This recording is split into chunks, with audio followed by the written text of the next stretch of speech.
Aujourd'hui, lumière sur Las Fiestas de Otoño de Ángel Solano au musée Arthur Rimbaud. Ángel Solano est un artiste peintre né en 1982 à Tultepec, au Mexique. Son œuvre explore des thématiques liées à la souffrance humaine, la maladie, la douleur, la mort. Il s'est donc tourné naturellement vers deux thèmes chers à son cœur, Arthur Rimbaud et la fête des morts, pour réaliser un livre d'artiste. Ce livre s'intitule Las Fiestas de Otoño, la fête d'automne. Il fait le parallèle avec la fête des morts que l'on célèbre au Mexique chaque automne, allant de fin octobre jusqu'à El Día de los Muertos, la Toussaint. Cette fête, issue d'un mythe aztèque vieux de 3500 ans, tire son originalité du mélange des traditions entre culture catholique et préhispanique. Les pages s'inspirent des poèmes d'Arthur Rimbaud, illustrés par la gravure sur bois. Le livre commence avec le décès d'Arthur Rimbaud à Marseille et se termine avec le poème Adieu, des Illuminations. Ce cheminement est similaire à celui des festivités de la fête des morts, où l'on honore les âmes des proches décédés pour les guider vers le monde des esprits. Marcella, Marseille. Arthur Rimbaud vient de mourir à Marseille. Des squelettes viennent le chercher, telle une divinité, et le préparent au grand voyage. Ophélia, Ophélie.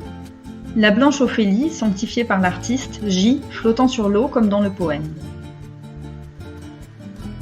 Des caracaras, considérés comme les guides par les Aztèques, lui lâchent des soucis, la fleur des morts. Vocales, voyelles. Sur le squelette du poète se dresse un jaguar qui porte les lettres voyelles. Pour les Mayas, le jaguar est le compagnon spirituel des défunts. Il est associé au soleil qui, la nuit, traverse le monde souterrain pour ressurgir le jour. El barco ebrio, le bateau ivre. La barque des morts est guidée par le caracara. La récurrence de ces oiseaux noirs rappelle aussi le poème Les Corbeaux, où Rimbaud associe les corbeaux à la mort. El durmiente del valle, le dormeur du Val.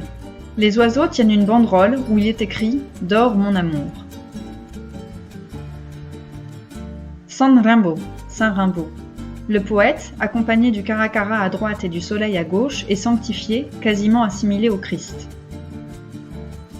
Sur sa poitrine, on voit un ex-voto traditionnel mexicain représentant le cœur sacré. Ce cœur peut être une offrande de l'artiste à Rimbaud, suite à un vœu exaucé par le poète. A la música, à la musique. Lors de la fête des morts, la musique est essentielle. Les Mexicains dansent, chantent, pleurent et rient autour de la tombe de leurs défunts afin de se remémorer les souvenirs. L'artiste montre par le biais de cette illustration qu'il considère Rimbaud comme un être cher. Pour la tombe, il s'inspire directement de celle du poète dans le cimetière de Charleville. Adios, adieu. Le crâne mexicain ou calavera est un symbole qui intervient dans les rituels de la fête des morts. Ici, c'est celui de Rimbaud qui s'éloigne dans un tourbillon avec le musée qui lui est dédié.